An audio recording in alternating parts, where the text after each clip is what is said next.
Olá, amigos do canal Espiritualidade. Todo mundo admira a moral evangélica. Todos proclamam a sua sublimidade e a sua necessidade. Mas muitos o fazem confiando naquilo que ouviram, ou apoiados em algumas máximas que se tornaram proverbiais. Pois poucos a conhecem a fundo, e menos ainda a compreendem e sabem tirar-lhe as consequências. É assim que começa o segundo parágrafo dessa parte inicial do Evangelho segundo o Espiritismo que nós estamos estudando aqui no nosso programa, que é a parte 1, o objetivo da obra. No programa anterior nós falamos sobre como Kardec via a divisão dos evangelhos em 5 partes. E agora nós prosseguimos explorando as ideias que ele apresentou, justificando o seu trabalho de elaborar essa obra que conhecemos como o Evangelho segundo o Espiritismo. Nessa segunda parte que nós estamos analisando hoje, dos objetivos do Evangelho segundo o Espiritismo, ele prossegue então dizendo assim: a razão das pessoas acharem tão importante as máximas do Evangelho, de considerarem afirmações positivas, ele diz assim: a razão disso está em grande parte nas dificuldades apresentadas pela leitura do Evangelho, ininteligível para a maioria, quer dizer, difícil de compreender. A forma alegórica, o misticismo intencional da linguagem fazem que a maioria a leia por desencargo de consciência e por obrigação, como lê as preces sem as compreender, o que vale dizer sem proveito. Os preceitos de moral espalhados no texto, misturado com as narrativas, passam desapercebidos. Torna-se impossível apreender o conjunto e fazê-los objeto de leitura e meditação separadas. Me chama a atenção agora, neste momento, nessa nossa reflexão, sobre essa colocação que Kardec faz sobre o Evangelho ter sido intencionalmente, apresentado numa linguagem baseada num misticismo, ou baseada naquele conjunto de ideias, de crenças próprias que os judeus tinham no tempo de Jesus. Jesus, ao elaborar esses preceitos, ao trazer ideias, muitas vezes ele se apoiou nas crenças comuns da época, mas ele tentava trazer as pessoas a uma compreensão ainda maior das leis divinas. E quando nós fazemos uma vista aqui no prefácio do Evangelho segundo o Espiritismo e vamos identificando o que Kardec escolheu para comentar de acordo com os ensinamentos dos Espíritos, nós vamos encontrar passagens muito interessantes que futuramente nós vamos estudá-las detalhadamente, mas que nesse momento eu vou trazer como exemplo, disso que ele apresenta aqui nesse parágrafo que nós acabamos de ler, quando ele coloca de que muitas dessas passagens não se consegue tirar dela algum proveito, alguma moral, ou seja, uma regra de conduta a ser seguida. Uma dessas passagens, que nós vamos ainda estudá-la mais demoradamente, está lá no capítulo 3, há muitas moradas na casa do Pai. Certa vez, Jesus, preparando os discípulos para a sua partida, porque ele já sabia de tudo que se tramava contra ele, e ele sabia que inevitavelmente aconteceria a sua morte, porque Jesus ele já sabia de antemão todas as tramas que faziam para matá-lo. E ele disse para os discípulos então, porque ele sabendo da consequência do medo na vida deles, o quanto aquilo poderia ser danoso, Jesus disse assim, e ficou registrado lá no Evangelho de João, no capítulo 14, os versículos 1 a 3. Não se turbe o vosso coração, não se perturbem. Crede em Deus, crede também em mim. Há muitas moradas na casa de meu Pai. Se assim não fosse, eu teria dito. E assim ele prossegue. Futuramente nós voltaremos para explorar esse item, mas agora eu estou trazendo ele à nossa reflexão justamente para a gente entender o que é essa casa do Pai. Essa é uma dessas formas alegóricas que Kardec cita aqui nesse segundo parágrafo dessa primeira parte, o objetivo da obra, quando ele fala que muitos preceitos foram trazidos de forma alegórica nesse sentido. A alegoria aqui é a casa do Pai. Veja, naquele tempo, eles nem imaginavam o que seria a existência fora da Terra. Pensavam na existência dos céus, Muitos acreditavam que eram verdadeiras cidades que existiam nesse além, nesse céu, mas ninguém fazia muita ideia.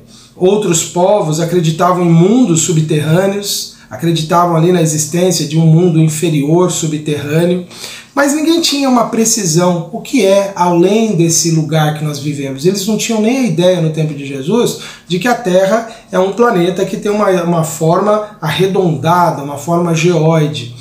Então eles não tinham essa compreensão. Quando Jesus coloca há muitas moradas na casa do Pai, ele já está intencionalmente colocando de uma forma que Deus habita em todos os lugares. A casa do Pai é todo, é tudo, onde ele está permanentemente. E ao dizer há muitas moradas na casa do Pai, o que seriam essas moradas? Hoje, no nosso tempo, é possível compreender que Jesus se referia à casa do Pai como sendo o universo, e as moradas, os diferentes mundos. Aliás, é isso que nós vamos tratar quando chegarmos lá no capítulo 3, quando nós chegarmos nessa análise. Isso aqui eu trouxe para servir de exemplo, porque Kardec diz que há formas alegóricas. E que proveito moral que nós tiramos dessa compreensão de que no universo infinito de Deus possa existir tantos mundos. Isso nos faz pensar que nós não somos únicos na criação. Isso nos leva a ver a vida não com aquela visão passada de achar que a humanidade era o centro de tudo, mas que na verdade nós somos uma parte desse grande todo. E a partir daí nós tiramos consequências morais sobre isso. Nós não somos os únicos filhos de Deus. Há nesse universo infinito milhares de outros mundos habitados, como os Espíritos revelaram.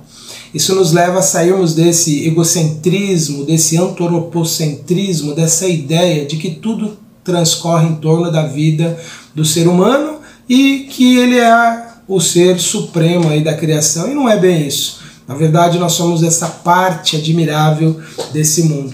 Então, disso, no Espiritismo, nós compreendemos bem que o mundo é uma parte dessa criação. Um outro capítulo que foi apresentado que traz ensinamentos de Jesus e que mostra as questões alegóricas, que mostra como as pessoas na época de Jesus muitas vezes não tinham uma compreensão muito clara e ele teve que usar de uma linguagem figurada, é naquele diálogo notável de Jesus com Nicodemos, que também no futuro nós vamos analisar aqui. Quando Jesus se referiu à reencarnação, dizendo que me deu um branco aqui, gente, isso acontece. Quando Jesus, conversando com Nicodemos, interrompe ali a conversa e diz: em verdade vos digo, é necessário que nasça de novo. E aí Nicodemos inicia todo aquele diálogo com Jesus, que também nós vamos ter oportunidade de falar. Mas o trecho que eu trouxe aqui para ser exemplo para isso que eu estou tentando trazer aqui para vocês, foi uma pergunta que os discípulos fizeram a Jesus.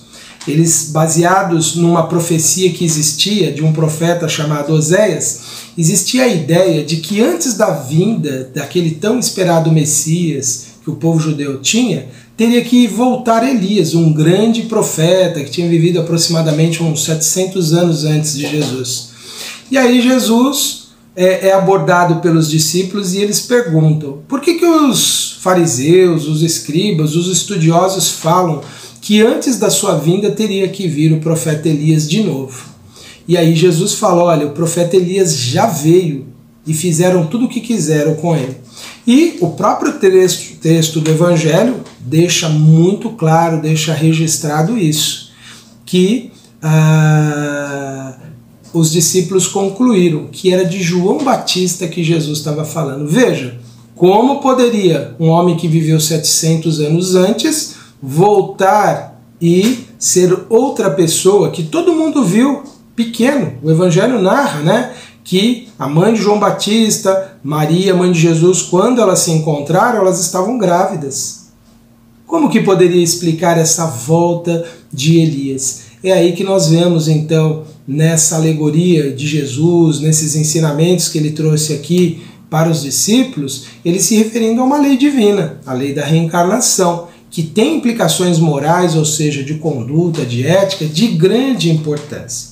É por isso que todos esses próximos capítulos respondem bem a essa proposta que Kardec coloca aqui, que muitas passagens do Evangelho não eram compreensíveis, elas traziam ensinamentos que só o tempo futuro permitiriam entender, que só mais tarde, quando as pessoas tivessem mais compreensão da vida, mais compreensão das leis do mundo, e sobretudo, para se compreender verdadeiramente o Evangelho, nós precisamos muitas vezes nos despojar dos preconceitos, das ideias que nós carregamos, que nos foram incutidas pela educação.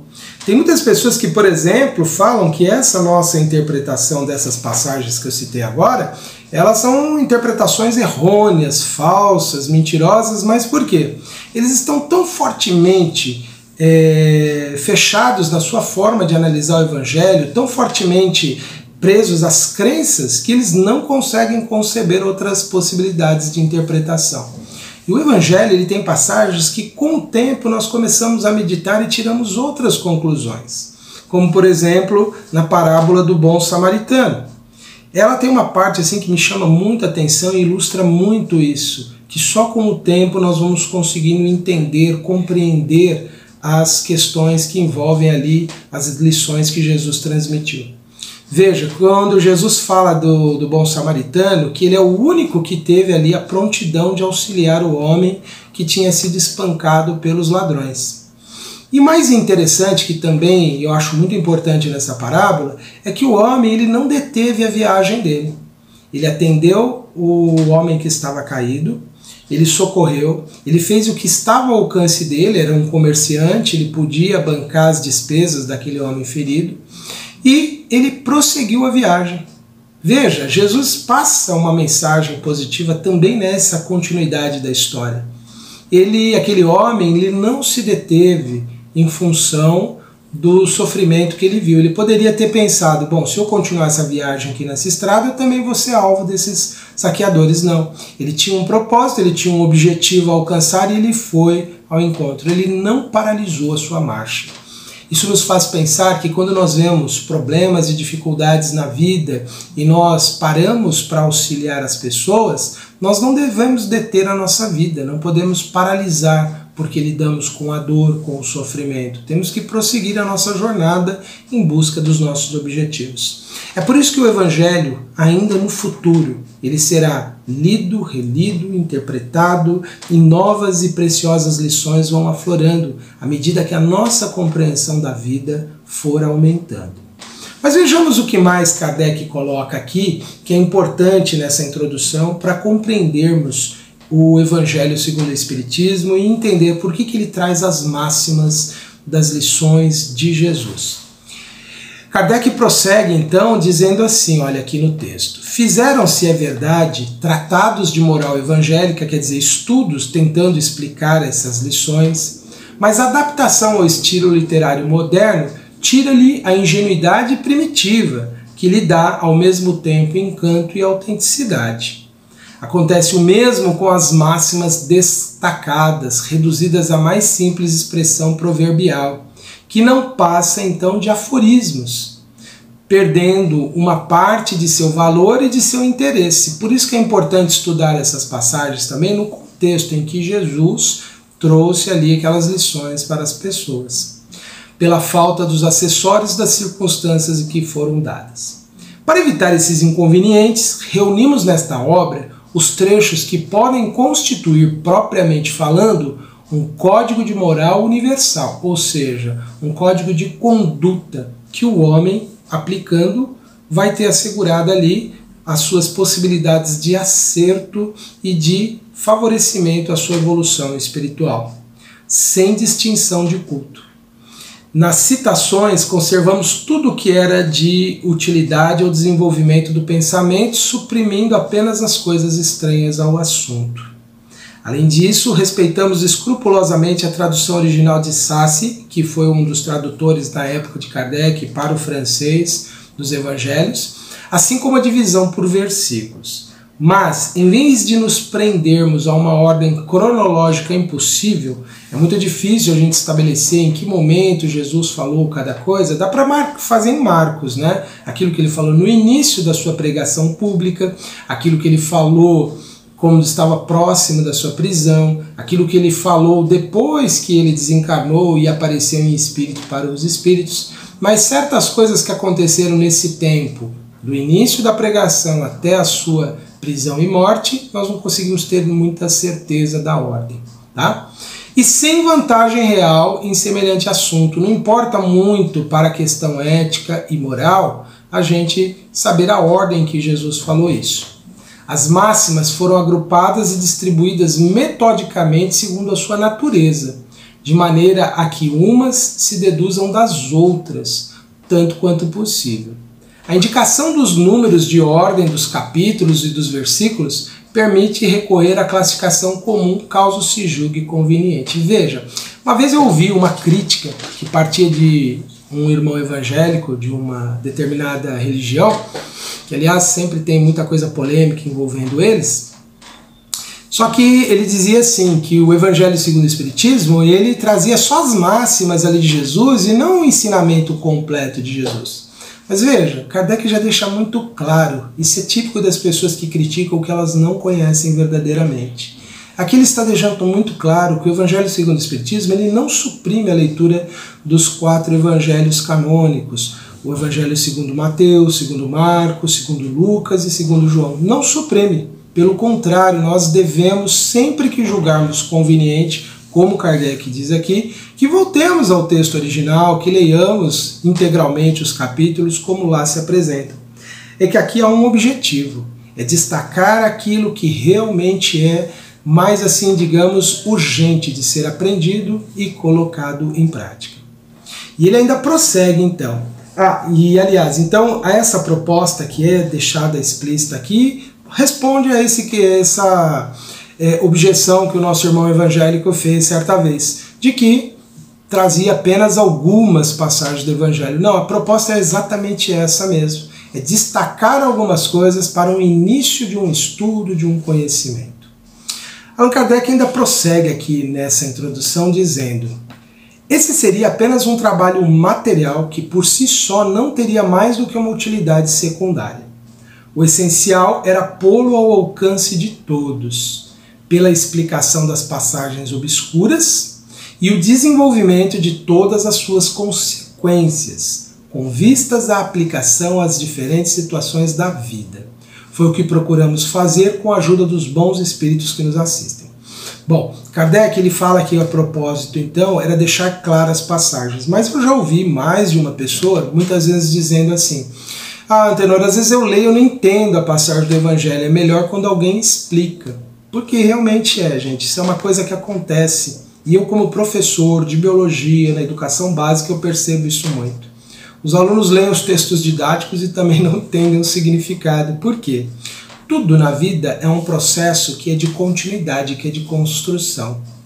Tudo você aprende a partir de conhecimentos precedentes. E muitas vezes a falta de um estudo metódico, a falta de leituras regulares, a falta de realmente nós prestarmos atenção no início de algo, nos compromete depois a entender a continuidade.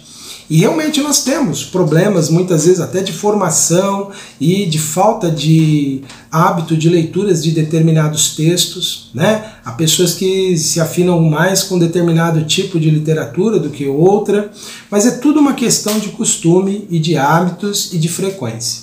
Quanto mais nós lemos, quanto mais estudamos, e hoje em dia nós temos grande facilidade. Se tem alguma palavra que nós não entendemos, podemos recorrer rapidamente ali pelo celular para encontrar o significado dela. Então muitas vezes as dificuldades que as pessoas têm na leitura, no entendimento das passagens, é por falta de familiaridade dessa prática de estudo. Com o tempo tende a desaparecer. E nós podemos, obviamente, nos valer, por exemplo, de programas como esse nosso, que ajuda a entender, a explicar o Evangelho segundo o Espiritismo, para nos ajudar a entender mais profundamente essas lições. Bom, e algo essencial que ele faz é que ele não é uma obra própria apenas de Kardec. Ali a ideia de organização não foi somente ele que idealizou e imaginou. Ele trouxe ali com certeza a inspiração dos bons espíritos que o guiou que o guiou Allan Kardec nesse processo de reunir esse material. Ele ainda prossegue dizendo assim, olha, muitas passagens do Evangelho, da Bíblia e dos autores sagrados em geral são ininteligíveis, quer dizer, difíceis de compreender ou até incompreensíveis, e muitas mesmo parecem absurdas por falta de uma chave que nos dê o seu verdadeiro sentido. Quer ver uma passagem absurda? É quando Jesus fala para as pessoas arrancarem o olho se ele for motivo de escândalo. Como assim? Que escândalo Jesus está falando? Escândalo do que sentido? Meu olho começa a brigar, começa a surtar na frente das pessoas? Não é disso. A palavra escândalo no tempo de Jesus tinha uma outra conotação. E ele não estava mandando ninguém se mutilar, como aliás, na história do cristianismo, infelizmente tem gente que interpretou errado essas ideias, achando que você cortando uma parte do corpo, você massacrando o seu corpo, se ferindo, você tivesse algum mérito. Não. Jesus, quando coloca isso, ele usou uma expressão muito drástica para as pessoas pensarem, olha, o que é pior? É você se comprometer espiritualmente ou você perder uma parte do corpo? É nesse sentido, ele queria chamar a atenção. Certas coisas absurdas, como quando ele disse, né, que ele poderia destruir o templo. Como assim? Ele poderia erguer o templo em 3 dias? É só depois que os discípulos entenderam do que ele realmente estava falando. Não era o templo ali de Jerusalém, aquele edifício magnífico que ele iria destruir. Ele estava falando do corpo. E até nessa alegoria de se referir ao corpo como um templo, ele levou a nos entender que o grande templo onde Deus se manifesta no mundo são as suas próprias criaturas. É a própria natureza, é o próprio homem, são todos os seres, não edifícios que as pessoas constroem. É interessante que eles não entenderam claramente isso. Estavam imaginando coisas materiais para representarem um lugar sagrado, quando na verdade o que realmente é sagrado no mundo é a vida. Nada mais é sagrado além da vida. Tudo é transitório, tudo é perecível, tudo é etapas desse longo processo de evolução. Bom, mas voltando às ideias aqui de Kardec, ele diz assim, olha, essa chave, né, para compreender passagens obscuras, né, está inteirinha no Espiritismo, como já se conversaram os que estudaram. Não, aqui o texto está escrito conversaram, mas eu acho que digitaram errado aqui. Como já se convenceram os que estudaram seriamente a doutrina, e como ainda melhor se reconhecerá mais tarde. O Espiritismo se encontra por toda parte, na antiguidade e em todas as épocas da humanidade. Vários fenômenos são compreensíveis a partir das ideias espíritas. Por exemplo, hoje em dia os céticos, né, as pessoas que não acreditam em nada do que aconteceu no Evangelho, riem de passagens do Evangelho. Como assim Jesus caminhou sobre as águas? Século XIX, fenômenos das mesas girantes, flutuantes, materializações dos espíritos. O que isso provou? Provou que existe uma matéria que pode ser manipulada pela força do pensamento e ela pode sustentar corpos em levitação.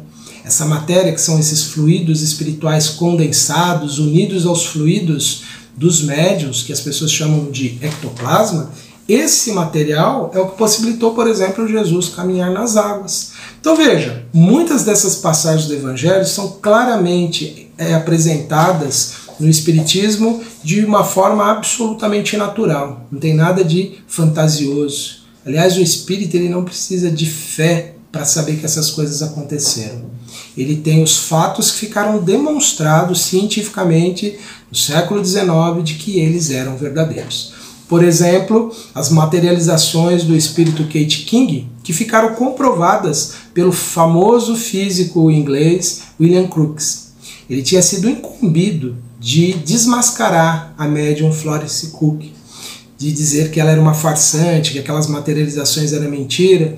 E ele, após os estudos que ele fez, as observações que ele observou da materialização, o relatório que ele mandou foi, olha, não encontrei fraude nenhuma. E isso então mostra, né, que no Espiritismo, para nós, admitir fenômenos como são aqueles descritos do Evangelho não depende apenas de crença. Nós sabemos que eles são fundamentados por esses fatos. É isso que Kardec está dizendo aqui, né? Que o Espiritismo se encontra por toda parte. Os fenômenos fantásticos que foram chamados de milagre, na verdade eles não são fenômenos fora da natureza. É que eles estão numa dimensão da natureza que o homem ainda está tateando, ele está tentando começar a entender essa natureza que transcende esse mundo material que nós vivemos. Então, é isso que ele diz nessa última parte aqui. E, para finalizar esse item, já no nosso próximo programa, nós vamos começar o primeiro capítulo. Kardec ainda diz assim, olha: como complemento de cada preceito, de cada máxima, damos algumas instruções, escolhidas entre as que foram ditadas pelos espíritos em diversos países através de diferentes médiuns. A gente lê lá as cidades onde foram psicografadas. E quando essas mensagens foram psicografadas, quem as enviou a Kardec nem imaginava que no futuro elas comporiam esse livro. Kardec foi reunindo esse material e depois que ele recebeu muitas comunicações, ele percebeu, olha só, tudo isso se casa nessa nossa aproximação do cristianismo e do espiritismo, mostrando que de fato o espiritismo era o consolador prometido. Na verdade, os espíritos trabalharam em muitos lugares diferentes, por diferentes médiuns, para trazer todo esse conhecimento. E o trabalho de Kardec foi o quê? Reunir esses princípios, organizá-los ou codificá-los. E aí ele diz assim, olha, continuando aqui para a gente finalizar essa introdução. Se essas instruções tivessem surgido de uma fonte única, quer dizer, de um único médium ou de um único espírito, poderiam ter sofrido uma influência pessoal ou do meio.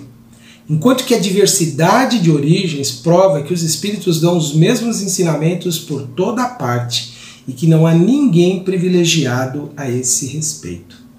E aí ele põe uma nota sobre isso. Olha, poderíamos dar sem dúvida sobre cada assunto maior número de comunicações obtidas numa multidão de outras cidades e centros espíritas, além dos que citamos. Mas quisemos, antes de tudo, evitar a monotonia das repetições inúteis e limitar a nossa escolha às que, por seu fundo e por sua forma, cabem mais especialmente no quadro desta obra, reservando para publicações posteriores as que não entraram aqui. Por exemplo, ele foi publicá-las depois lá no livro A Gênese, foi colocá-las lá mais tarde nas publicações da Revista Espírita. E aí então deixou muito claro aqui que essa obra de composição dessa ligação do Espiritismo com a mensagem de Jesus era uma obra mesmo que vinha sendo elaborada em diferentes meios. Isso é um dos fatores que tornam que a doutrina espírita ela não é a criação de um homem, Allan Kardec, e sim dos espíritos, por isso que ele chamou de Espiritismo, a doutrina dos espíritos. E finalizando aqui ele diz, olha, esta obra é para o uso de todos, cada qual pode tirar dela os meios de conformar a sua conduta à moral do Cristo, as regras que Jesus ensinou. Os espíritas nela encontrarão, além disso, as aplicações que lhes concernem mais especialmente. Quer dizer, para o espírita é mais importante, precisamos seguir mais essas lições. Graças às comunicações estabelecidas de agora em diante, de maneira permanente entre os homens e o mundo invisível, a lei evangélica, e eu falo isso agora com emoção, gente, ensinada a todas as nações pelos próprios espíritos, não será mais letra morta. Porque cada qual a compreenderá e será incessantemente solicitado a pô-la em prática, pelos conselhos de seus guias espirituais. E quantas vezes nós não recebemos essas reflexões maravilhosas? Em quantos momentos nós, ao abrirmos o Evangelho, lemos ali coisas que impactam diretamente a nossa vida, que nos faz repensar as nossas escolhas, as nossas compreensões, que nos levam a refletir sobre a vida. E ele conclui, olha, as instruções dos Espíritos são verdadeiramente as vozes do céu que vêm esclarecer os homens e convidá-los à prática do Evangelho. Eu convido a todos, então, neste instante, ao nosso momento de prece e oração em agradecimento a Deus pela luz do conhecimento, que nos ilumina, que nos esclarece e que nos faz avançar. Pai de infinita misericórdia, nós te pedimos, Senhor, dai-nos a força de avançarmos em nossa evolução, sem esmorecer, sem duvidarmos, Senhor, da assistência amorosa dos nossos amigos espirituais, dos nossos espíritos protetores, desses irmãos que avançaram em evolução e que hoje nos convidam à renovação, à prática do bem. Que possamos ser mais atentos às suas lições de luz e que possamos avançar nessa longa jornada de evolução. A todos os nossos companheiros que nos acompanham, que o Senhor possa enviar, Pai, a paz, a harmonia em suas vidas. Que todos possam encontrar, Senhor, neste conhecimento que recebemos de ordem superior, vindo dessa grande legião de trabalhadores do bem, que possamos todos encontrar nela não apenas a consolação, mas o estímulo ao trabalho e a realização do bem em nós, por nós e em torno de nós. Gratidão, Senhor, por tudo. Que assim seja. Meus amigos, estas foram as nossas reflexões para este momento.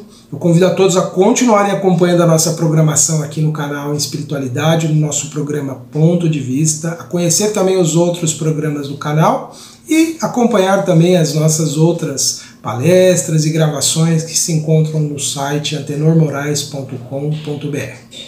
Um grande abraço a todos e até a próxima.